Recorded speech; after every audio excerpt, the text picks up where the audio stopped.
Bonjour tout le monde, ici le Dr Paul Simard, psychologue. J'ai pensé vous faire un live spontané après avoir observé dans certains groupes là, sur le trading, la finance et l'économie, une certaine panique s'animer là, dans les groupes et dans les communautés. Donc, si je peux vous aider à structurer vos réactions émotionnelles par rapport aux fluctuations du marché, ben, peut-être que ça pourra vous aider également à aider dans la gestion des émotions pour les autres sujets de votre vie. Donc, je vais faire une mini-conférence accélérée et je vais ensuite pouvoir répondre aux questions peut-être des gens en direct. Mais en gros, je vais axer sur des grands principes sur la gestion des émotions. Donc, avant de pouvoir savoir comment ça fonctionne et comment ça interagit les émotions dans la prise de décision, ce serait peut-être bien qu'on prenne le temps de les décrire, les émotions. À quoi ils servent, c'est quoi leur fonction, puis qu'est-ce qui arrive si on essaie de les ignorer ou de les enlever. Gardez à l'esprit que les émotions, c'est l'extension de vos sensations corporelles. C'est d'ailleurs l'ensemble des influx nerveux qui remontent la colonne vertébrale, qui vont nourrir la stimulation des aires du cerveau qui s'occupent des émotions. Il y a eu des études qui ont été faites sur des gens qui avaient des lésions à la colonne vertébrale, qui ont démontré que plus la lésion sur les chemins ascendants était élevée sur la colonne vertébrale et moins les personnes avaient de réactions émotionnelles. Donc, comprenez que l'émotion se construit sur les sensations et que ce sont des aires cérébrales assez spécifiques qui sont présents dans toutes les cultures du monde qui définissent les émotions. Donc, je vais vous les dire. Il y en aurait 5 selon certaines théories, parfois 6, mais ça serait la joie, tristesse, colère, peur, dégoût. À quoi ils servent les émotions ici alors? S'il y en a seulement 6 et qui doivent avoir une fonction assez spécifique, eh bien, chacune des émotions ont rapport avec un besoin. Donc, plutôt que d'essayer de dire, ah, moi, je ne veux pas avoir d'émotion, je vous suggérerais de prendre le temps d'aller voir en dessous de l'émotion quel est le besoin. La joie, c'est un signal d'alarme qui dit, hey, il me semble que cette chose-là là, qui se passe, ouais, il faudrait le refaire, c'est super, là, donc oublie pas. Donc, il y a des gens qui sont rabat-joie, qui s'empêchent de ressentir la joie. Et il y en a d'autres qui sont trop dans la joie, c'est des exaltés, là. Wouhou! Donc, ils ont autant de problèmes à ne pas assez laisser de place à une émotion qu'à trop y en laisser. Donc, il faut trouver une espèce de juste milieu. Mais gardez à l'esprit que joie, c'est seulement une appréhension, un signal qui vous dit, hey, oublie pas, hein, oublie pas de peut-être répéter cette chose-là. Maintenant qu'on a vu la joie, on va passer aux 4 autres qui sont des détecteurs de menaces. Un détecteur de fun pour 4 détecteurs de menaces. Ah ouais? Ben oui, parce que tristesse détecte le besoin de récupérer une perte ou de faire attention à minimiser les pertes. La tristesse est toujours en lien avec une perte. Colère, qui sert à dire hey, les frontières ne sont pas respectées, non, je veux remettre les frontières à la bonne place. La peur, qui dit oh, mets-toi en état d'hypervigilance au cas où qu'il y a un danger, va vérifier, prépare-toi au cas où. Et le dégoût, ben c'est un petit peu l'inverse de la joie dans le sens où le dégoût, ça va dire burk, ah non, je ne veux pas rentrer cette expérience-là à l'intérieur de moi. Là. Donc, gardez à l'esprit que ces 5 émotions-là nous parlent de 5 besoins. Donc, ce n'est pas mauvais d'éprouver du dégoût. Si vous l'éprouvez, le dégoût, puis que vous le respectez, peut-être que vous êtes capable de ressentir le petit ah, il me semble que j'aime pas ça, ce climat-là. Donc, peut-être que je pourrais limiter. Non, non, peut-être que je ne vais plus aller à ce genre d'activité-là. On a laissé jouer son rôle au dégoût. Pourquoi il y en a 4 détecteurs de menaces pour un détecteur de fun? Eh bien, ça, c'est un petit peu la suite, on pourrait dire, de la propriété de base de la biologie.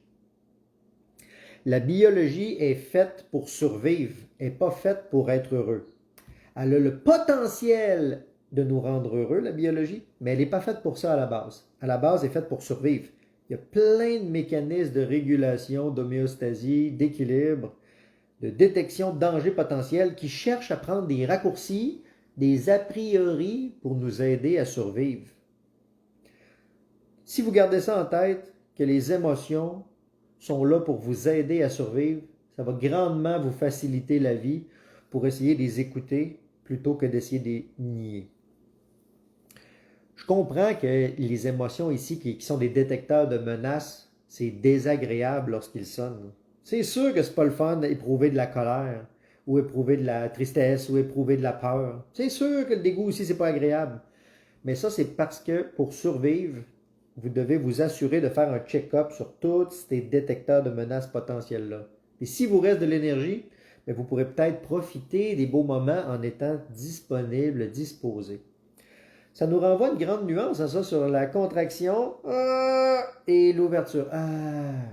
Bon, ben, ce mécanisme-là de contraction-tension et relâchement, sécurisation, va avoir des suites sur le plan des sentiments. Les émotions, comme je vous ai dit, c'est des noyaux et des activations biologiques qui sont forcément liées avec des choses très très simples, des réactions liées à la survie. Alors que les sentiments, eux, ça serait des mix d'émotions ensemble, mélangés avec des préférences culturelles. C'est compliqué ce que je viens de dire, je sais, mais on pourrait dire que si les émotions sont biologiquement fortement influencées, ben, les sentiments vont être culturellement déterminés. Autrement dit, si les émotions nous parlent d'un besoin, eh bien, les sentiments vont nous parler d'une valeur. Mais c'est la même mécanique. C'est juste un petit peu plus complexe. Pourquoi je vous dis que les sentiments sont culturels, contrairement aux émotions qui seraient biologiques? Eh bien, c'est parce que je pourrais vous faire une expression faciale sans parler, puis vous devineriez lequel des 5 émotions j'essaie de faire. On va le faire? J'imagine que vous avez deviné c'était laquelle émotion si j'étais pas trop mauvais acteur. Alors que si on va dans le monde des sentiments, eh bien, même si on écrivait sur un bout de papier notre définition du sentiment amoureux, puis là on se montre la définition, il y a forte chance à parier qu'on ne donne pas la même réponse. Mais pourtant, on est dans la même culture francophone, on vit dans la même époque actuelle, mais vous n'avez pas tous la même histoire de développement personnel. Donc, il faut comprendre les sentiments dans une espèce de trajectoire qui est influencée par les préférences que vous allez développer là, dans votre histoire personnelle et dans votre histoire culturelle, sociale autour de vous. C'est hautement subjectif, ça, les sentiments. Alors que les émotions, c'est très basique, premier degré. Mais bien sûr, il y a des grandes tendances, on va dire. Ça peut aller des premiers prémices de complexification d'émotions de juste quelques-unes mixées ensemble à des nuances extrêmement avancées. Mais juste de garder à l'esprit que émotion me parle en réalité d'un besoin et que sentiment me parle en réalité d'une valeur, ça permet de un peu se modérer. Là. Vous voulez un exemple de sentiment qui serait une valeur? Eh bien, prenons l'exemple d'un sentiment bien connu, le sentiment d'imposture. Si ça vous est déjà arrivé de vous sentir imposteur, ben peut-être que c'est pas la même chose, se sentir imposteur et être imposteur. Parce que là, être imposteur, ça serait à l'extérieur, un état de fait. Là. Alors que se sentir, on peut l'être alors qu'on ne l'est pas à l'extérieur. Et inversement, il y a des gens qui ont parfaitement confiance en eux et qui ne se sentent pas imposteurs, mais ils ont zéro compétence dans les faits. Donc on voit la fine frontière entre ce qui se passe à l'intérieur et ce qui se passe autour. Mais ce serait quoi la valeur alors associée avec le sentiment d'imposture? Eh bien, si on entre à l'intérieur, qu'on se connecte avec, qu'on lui laisse jouer son rôle, ben quelque part, le sentiment d'imposteur, c'est un signal d'alarme qui dit hey, hey, fais attention, là. Fais attention pour pas te prendre pour quelqu'un d'autre, là. Fais attention, pour pas être au-dessus de tes affaires, pas être arrogant, là. Fais attention, là. Il y en a d'autres qui sont... Donc, c'est la valeur. Probablement une valeur qui est connectée avec l'humilité. Probablement qu'il y a une valeur associée à faire attention aux autres. Puis là, on voit comment ça peut être complexe et que ça peut associer plein d'affaires ensemble. Alors que colère, frontière pas respectée, me sens pas respecté. Donc, j'espère que ça pourra vous éclairer là-dessus. C'est un bref résumé. Là, je vous fais ma mini-conférence gestion des émotions et sentiments. Mais maintenant qu'on sait ça, que les émotions servent d'a priori sur des détections de peut-être quelque chose, puis que les sentiments complexifient un petit peu la patente, mais ce sont des a priori aussi, on peut se questionner sur quelles sont les influences de ces a priori-là sur la prise de décision. C'est autant la prise de décision sur les ordres de placement en bourse que la prise de décision dans le couple ou la prise de décision au travail. Il y aurait deux grandes modalités de prise de décision dans le fonctionnement cognitif de l'être humain. Puis là, je vais utiliser ce petit livre-là. Là, je ne sais pas s'il est en image inversée là, à cause de ma caméra, mais c'est Système 1 et Système 2 de Daniel Kahneman. En gros, ce que ça dit, c'est que le système de pensée 1, c'est le système de pensée par défaut, c'est celui qui fonctionne tout le temps.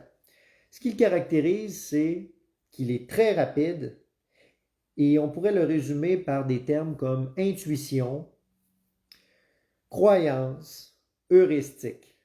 Donc, j'aime bien ça, moi, le référer à l'intuition, ce système de pensée-là, parce qu'il prend de l'information rapidement, il fait des liens, puis il tire des conclusions hâtives.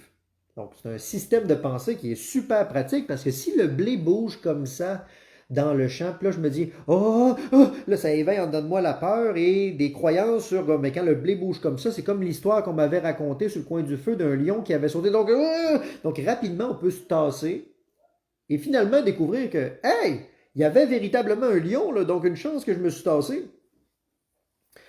Comprenez que l'intuition, c'est parfait pour survivre.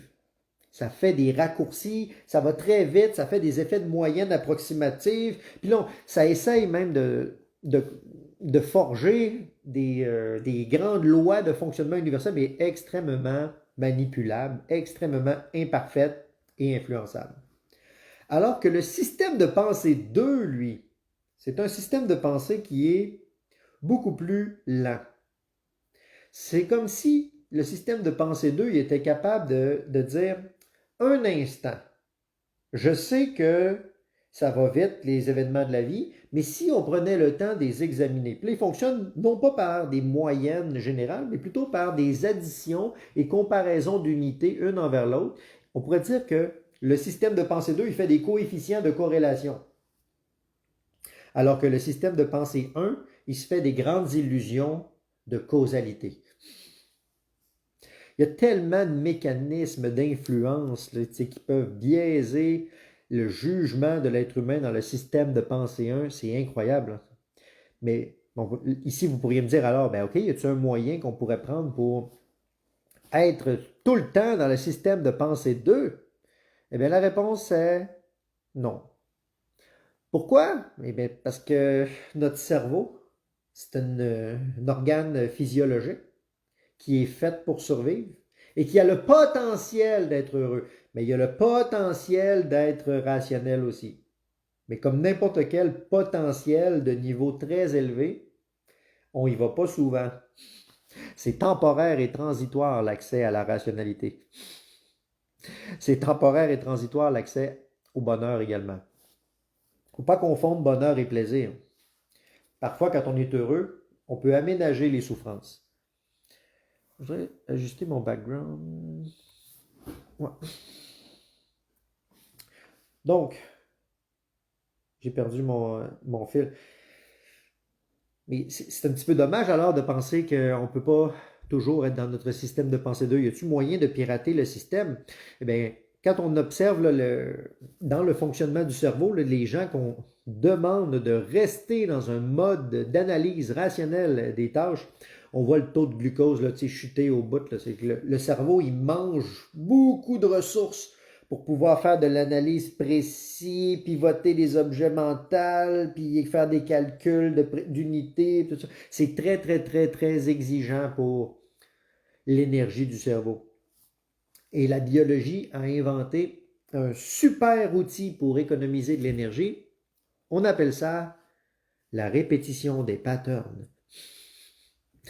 Puis, avec la répétition des patterns, on forge des croyances qui renforcent les a priori, qui aveuglent notre vision de la vie. Puis là, on fait comme un peu ordonnancer le chaos. Plutôt que de faire face à constamment une nouvelle information, bien là, on fait des apprentissages, des a priori. Mais chacune de ces a priori-là, même s'il est spécialisé pour survivre en contexte de natation, spécialisé pour survivre en contexte d'ascension de montagne, spécialisé pour survivre dans les combats interpersonnels, bon, ça reste que il est aveugle sur le fonctionnement rationnel des choses. Il est prisonnier du stress et de la répétition. Ça demande tellement d'énergie être capable de faire ça, là, de dire, attends un petit peu, là, biologie, là, qui est pressée puis qui est en mode survie, là. Attends un peu. Donc, comprenez ici que la clé, c'est de se sécuriser soi-même. Il faudrait que vous appreniez à vous sécuriser pour parfois avoir accès à votre système de pensée 2. Mais la majorité du temps, vous allez être pogné dans le système de pensée 1. Donc, c'est lorsque vous aurez accès à votre système de pensée 2, au meilleur de vos capacités de raisonnement, que ça va être le temps de réfléchir à un plan stratégique ou un filet de sécurité à mettre en place qui va être disponible là, lorsque vous allez rechuter dans le système de pensée 1, dans les intuitions, dans les raccourcis. C'est pas mauvais les intuitions. C'est pas mauvais les croyances. Mais à la base, c'est fait pour survivre. C'est vraiment aveugle à des prises de décision rationnelles, puis notamment sur les décisions à prendre comme à la bourse. Les gens qui font des investissements, s'ils font leur prise de décision basée sur le système de pensée 1, très rapide, très intuitif, les gens peuvent avoir des excellentes intuitions, mais l'intuition est facilement manipulable. Vous voulez que je vous dise des grands leviers de manipulation du système de pensée 1? Bien, un effet de rareté. Juste le fait qu'il n'y ait pas beaucoup de quelque chose, là, ça déclenche des réflexes à l'intérieur de l'être humain qui veut en avoir plus que s'il y en avait à l'infini. L'urgence. Si on vous dit que bientôt on retire l'offre, vous savez, là, sur les pages de vente, là, quand vous voyez des timers, là, cette offre termine dans tant de temps, ça déclenche un réflexe qui vous manipule, qui vous dit ah, vite, dépêche-toi de le prendre pendant qu'il y en a encore, pendant que tu peux encore. Donc, rareté, urgence, ça va souvent ensemble, ça. Il y a également le levier d'influence de la sympathie, c'est-à-dire que si je suis sympathique avec vous, il est fort probable que vous allez être sympathique avec moi aussi. Mais c'est un levier d'influence parce que j'aurais pu vous présenter l'information de cette manière-là tout en étant sur un ton constant et ça aurait été la même information. Pourquoi voulez-vous que je vous parle autrement? Donc, vous voyez que vous auriez prêt décroché assez rapidement. Donc, moi, je suis en train d'essayer d'être sympathique. Ça veut dire que j'utilise un levier d'influence de manipulation. Oui, mais je vous explique comment il fonctionne. Donc, comme ça, j'espère vous aider à protéger votre esprit. Il y a également aussi l'effet d'autorité ou d'expertise.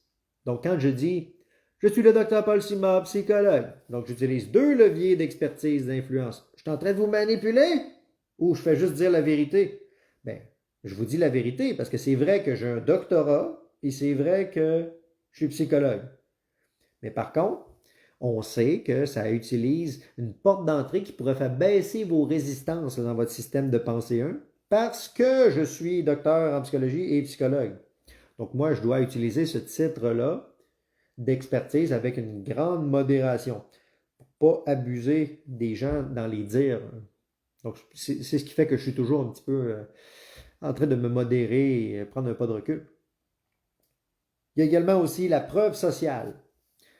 Vous savez, le fait d'avoir des témoignages de vedettes qui ont eu des résultats, de tel truc, donc ça aussi, nous les psychologues, on doit retirer ça.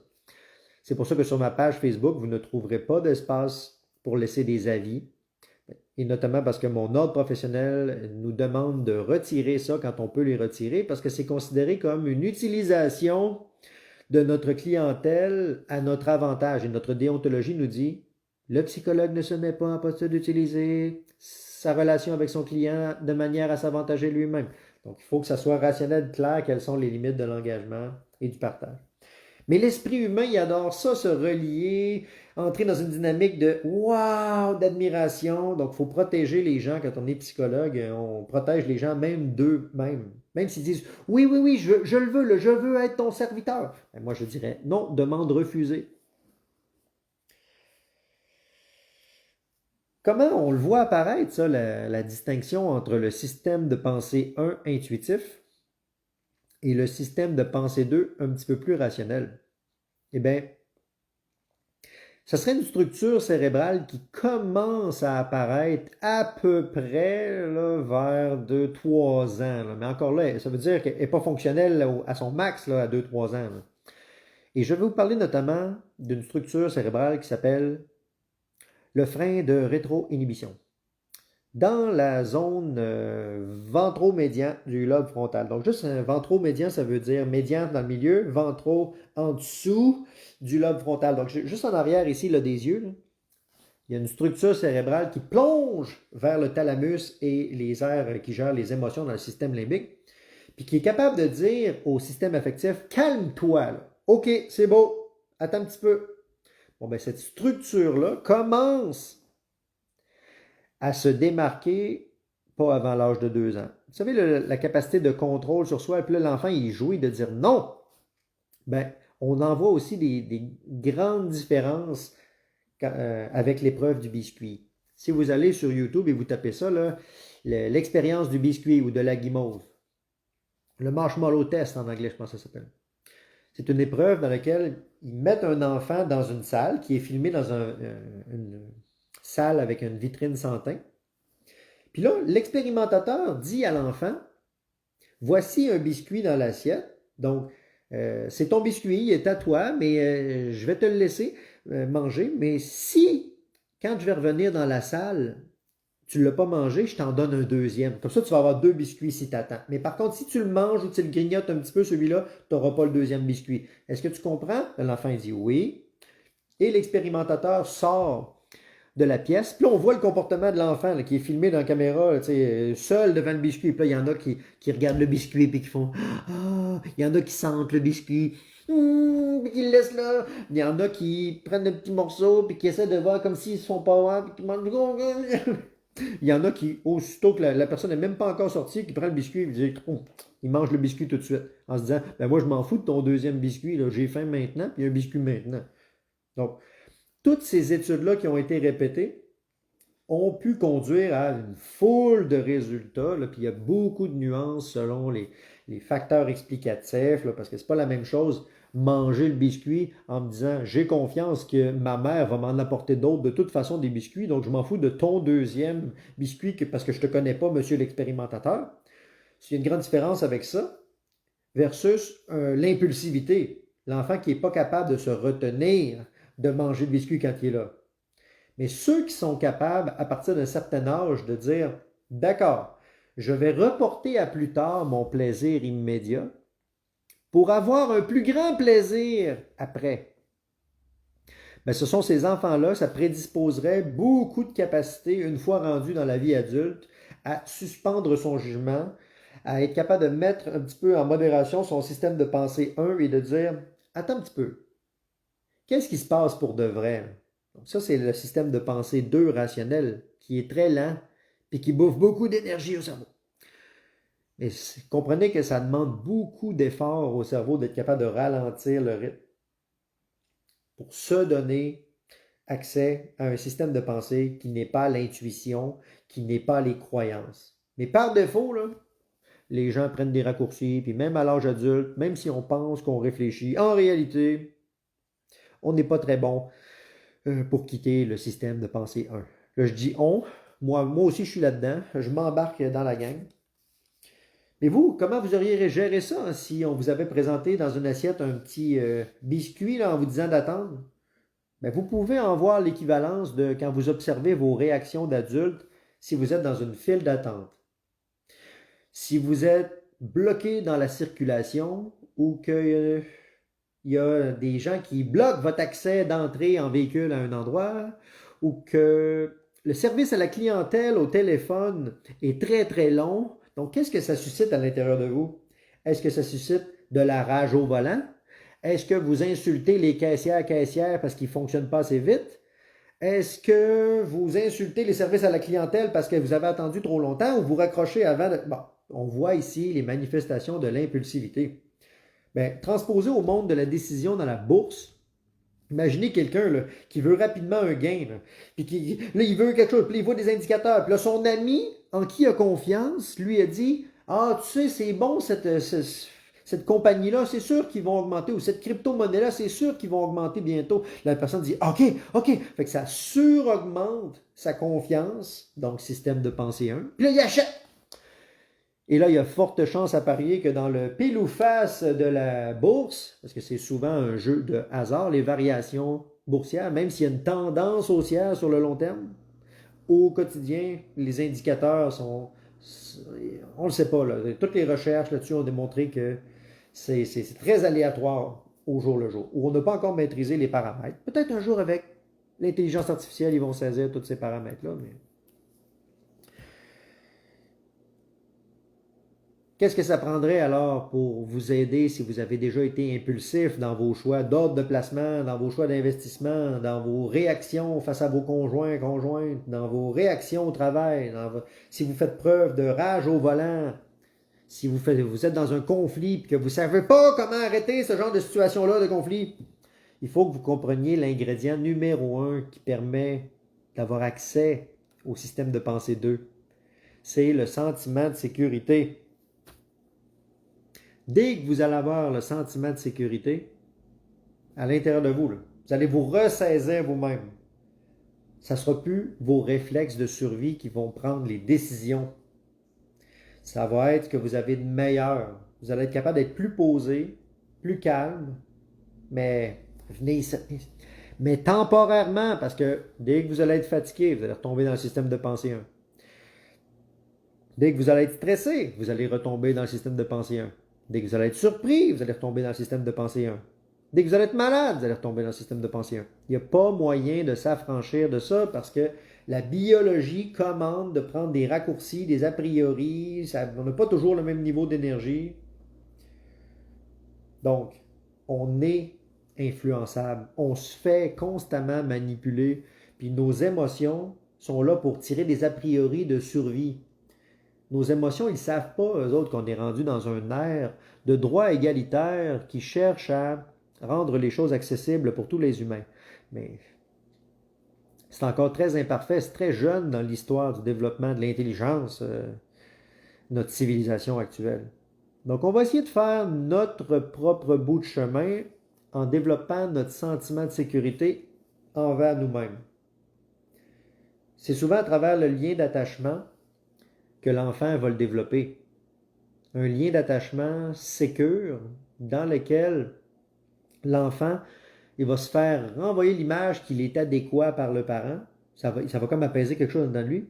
Puis il va être face à un parent adéquat. Donc, j'ai une vision de moi OK, j'ai une vision des autres OK. Le monde, dans le fond, il doit être OK. Et si on développe cette vision OK-là, on pourrait le comparer avec la sécurisation. Et quand on se sent en sécurité, on a accès à toutes sortes de mécanismes cérébraux qui favorisent l'engagement social, l'empathie, le raisonnement rationnel avancé.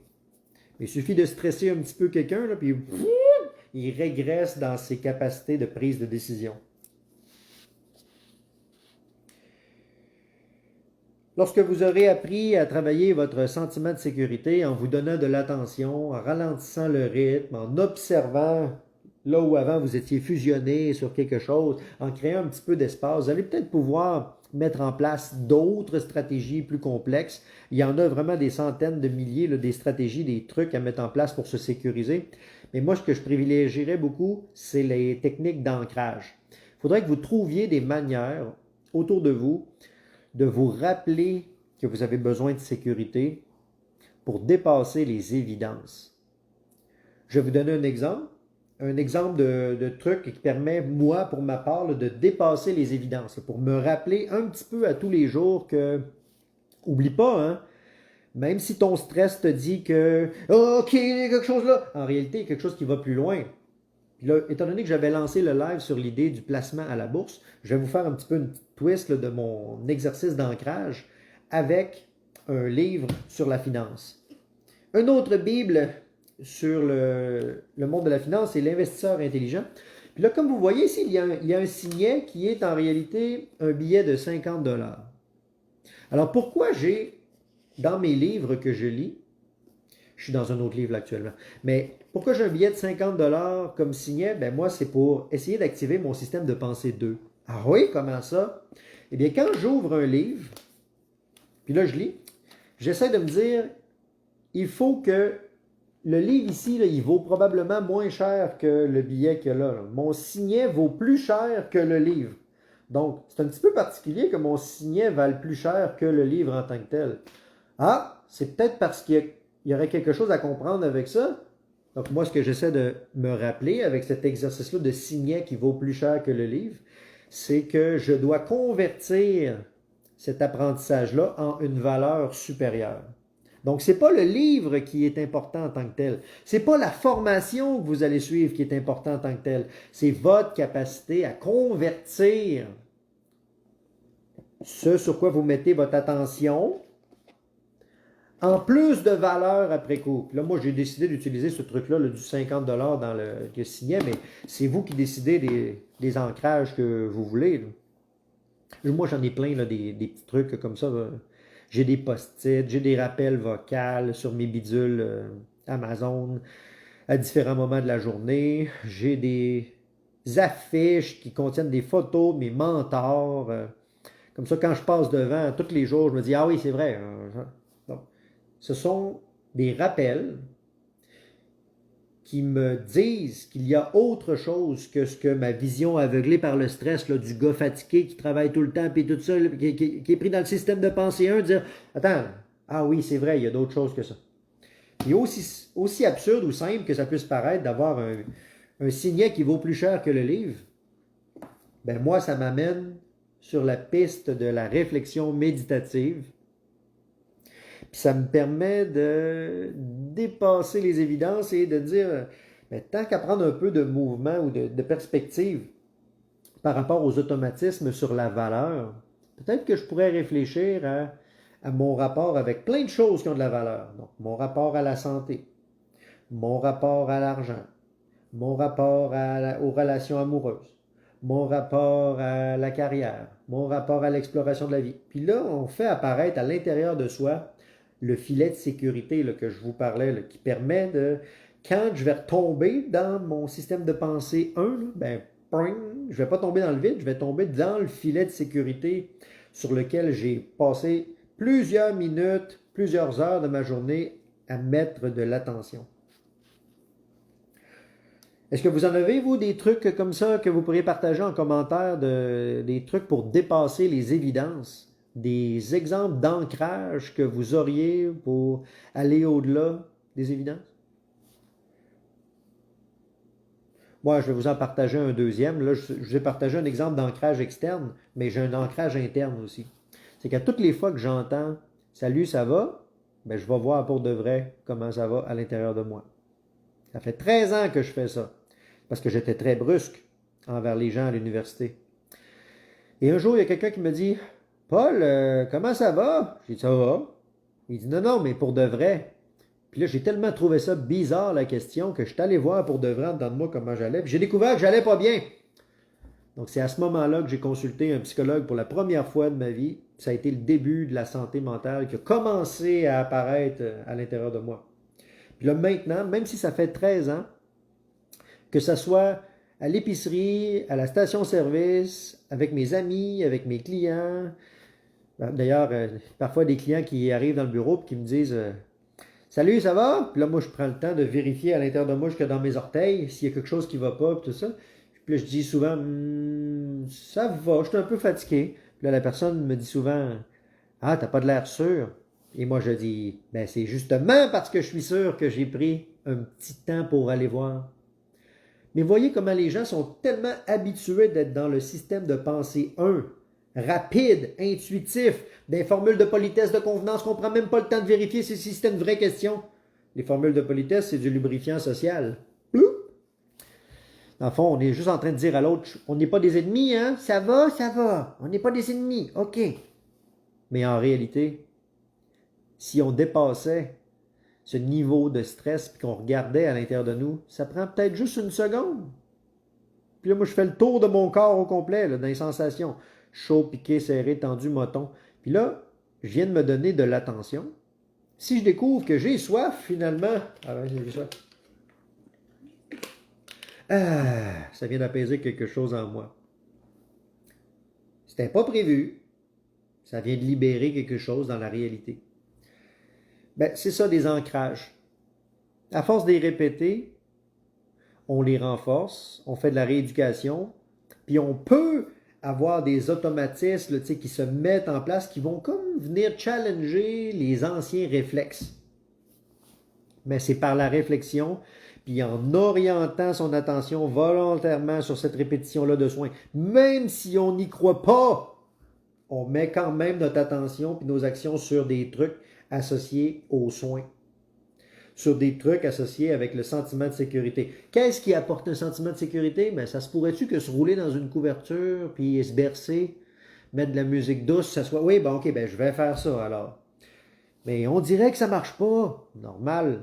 Tout votre système de pensée 1 puis vos réflexes par défaut vont trouver ça vraiment bizarre, ce changement-là. C'est pour ça qu'il faut vous accrocher. Ça ne change pas du jour au lendemain. C'est progressif. Ça prend quelques semaines de rééducation. Si vous pratiquez tous les jours, que vous n'êtes pas trop stressé puis que vous dormez bien. Mais gardez à l'esprit que c'est ces trois ingrédients-là. Pratiquez un mini petit peu tous les jours pour avoir l'effet de cumul. Réduire ses expériences de stress. Puis bien dormir. C'est tellement puissant ce que ça fait là, sur le mécanisme du cerveau, bien dormir. Ça répare les blessures du cerveau, ça consolide les connexions cérébrales qui ont servi pendant la journée d'avant, ça vous donne de l'énergie. Donc, si vous avez, si je reviens sur l'élément financier, et si vous avez des pertes d'argent ou que vous avez peur de perdre de l'argent, il est possible que vous tombiez dans votre système de pensée 1, puis que vous ne soyez pas très apte à prendre des décisions éclairées. Puis probablement, vous allez rentrer dans une cascade de prise de décision, de peur de perdre, de peur de vous tromper, de peur de ci. Puis là, si vous n'êtes pas complètement paralysé par la peur, ben, il est probable à un moment donné que vous allez complètement décrocher d'être audacieux et optimiste. Trop d'optimisme, on appelle ça de l'impulsivité. Pas assez d'optimisme, paralysé par la peur. Comprenez que dans le mécanisme de sécurisation, c'est vraiment majeur là, sur l'impact que ça a sur l'esprit humain. Puis là, on pourrait voir, si on reste dans le registre de la peur, c'est applicable sur toutes les autres émotions, là, mais il y a deux grandes stratégies à adopter. Soit vous désensibilisez votre réponse à la peur, ou soit vous augmentez votre tolérance à l'incertitude. C'est deux affaires distinctes, ce qui va faire basculer votre mode de prise de décision en la faveur du système de pensée 2. Se désensibiliser, c'est par des exercices d'exposition. En s'exposant à des affaires qui vous stressent, là, qui vous font peur, là, puis qui... Ça ne veut pas dire que vous êtes obligé de vous martyriser, là. Mais même si c'est vrai que l'immersion totale, comme par exemple une grosse perte financière à la bourse, ben, il est fort probable que ça va vous désensibiliser par rapport à cette affaire-là. Après le choc initial, là, si vous passez à travers et que vous ne vous compensez pas dans une autre activité, ça se peut que ça développe votre résistance. Et autrement, il y a la capacité à augmenter votre tolérance à l'incertitude. Ben là, il faut observer ses croyances en action, comparer avec la réalité. Puis là, c'est en visitant à petite dose votre système de pensée 2 que vous allez être capable d'augmenter votre tolérance à l'incertitude pour même le placer l'incertitude à quelque part dans le portrait. C'est pas mauvais, les émotions, mais ça peut vraiment vous déstabiliser. J'aimerais terminer cette mini-conférence gestion des émotions en lien avec l'économie avec une mention sur la conversion, encore une fois. Dernièrement, j'ai vu dans un groupe Facebook, un homme qui parlait de sa boutique en ligne dans laquelle il avait perdu plus de 15 000 $. Donc, que ce soit une perte de 15 000 $ à la bourse ou une perte de 15 000 $ en frais de clients non payés. Puis là, la personne se demandait, je ne pourrais jamais récupérer ça, avez-vous des trucs? Puis moi, je lui ai dit, c'est le conseil que je vais vous donner, hey, t'es chanceux, tu fais partie des rares personnes qui ont pu s'inscrire à un programme de formation dont le coût était 15 000 $ et qui vous a permis d'apprendre la réalité de la gestion financière sur le web. La réalité de l'investissement sur... Puis là, on peut énoncer les éléments du problème que la personne avait. Là. On peut joindre à ça ses rêves aussi. Puis là, on peut lui dire à la fin, est-ce que tu regrettes le coût de ta formation ou tu vas convertir le coût de ta formation en une plus-value encore. Puis là, ça rejoint un peu l'idée du post-it dans le livre qui a une plus grande valeur que le livre en lui-même. Moi, je ne regrette pas le coût de mon doctorat. Je l'ai rentabilisé. Je l'ai rentabilisé en qualité de vie. Je l'ai rentabilisé en confort intellectuel.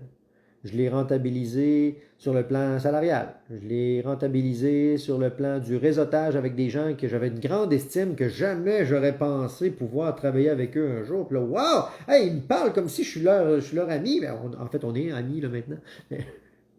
Comprenez qu'il faut dépasser les évidences du système de pensée 1 pour pouvoir se diriger vers une conversion de vos expériences. Ce ne sont pas des échecs qu'il faut percevoir, mais plutôt des expériences. Puis c'est ça qu'il faut que vous appreniez, à convertir vos expériences en apprentissage. Si vous ne faites pas de conversion de vos expériences en apprentissage, c'est que vous êtes prisonnier dans le monde des réflexes et de la répétition. Donc, de très bonnes chances que vous soyez prisonnier dans le monde du stress. Hein? Donc, on revient à la clé numéro 1, développer votre sécurisation. Et si c'est trop difficile pour vous, ben vous sécurisez vous-même là, en vous donnant de l'attention, des soins, un mode de vie adéquat, prendre soin de votre hygiène de vie. Si c'est trop dur de le faire par vous-même, allez vous exposer à des gens qui sont déjà comme ça. Un phénomène dans l'être humain qui s'appelle la contagion sociale, qui dit qu'on va absorber le mode de fonctionnement des gens ambiants qu'on voit autour de nous. Bien, cette contagion sociale-là, c'est pour le meilleur et pour le pire. On va absorber à l'intérieur de nous le climat, vous savez le fameux climat familial ou le climat de travail? Bien, on le bouffe à l'intérieur de nous. C'est d'ailleurs ce qui forge une des bases des styles d'attachement de l'enfant. Donc, si on veut reforger un nouveau style d'attachement sécure, on va aller se connecter ou s'exposer à des gens qui ont du respect, qui ont de la sécurité, qui ont une rigueur, là, qui sont capables de cadrer un mode de vie sain et adéquat. Et souvent, on ne peut pas se diriger vraiment vers quelqu'un qui est trop éloigné de nous. Là. Fait que ça prend souvent des gens qui sont similaires à nous, là, mais qui sont peut-être un ou deux pas devant nous. C'est pour ça qu'avoir des mentors, avoir des guides, avoir des thérapeutes, ça peut être très bien. Pas obligé d'aller chercher la sommité mondiale sur la méditation transcendantale. Là. Vous comprenez ce que je veux dire. Donc, voilà qui couvre l'essentiel de mes propos que je voulais vous soumettre ce soir. Une réflexion sur la gestion des émotions dans le contexte économique, mais j'ai utilisé des symboles économiques pour vous dire que ça touche le pouvoir.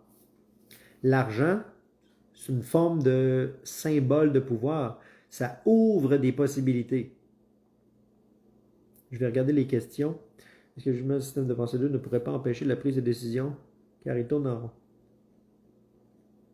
C'est pas le système de pensée 2 qui tourne en rond. Même si le système de pensée 2, celui qui s'occupe de la raison, il peut approuver parfois des intuitions erronées. Parce que même si ce sont des analogies hein, pour vous dire, essayer de dégager des grandes tendances dans le fonctionnement de la prise de décision cognitive, mais c'est pas des blocs de béton séparés d'un autre bloc de béton. Là. Il y a des fibres enchevêtrées là-dedans. Là. C'est comme les styles d'attachement. On parle de 4 styles d'attachement, mais en réalité, c'est plus un enchevêtrement de styles d'insécurité ou de sécurisation.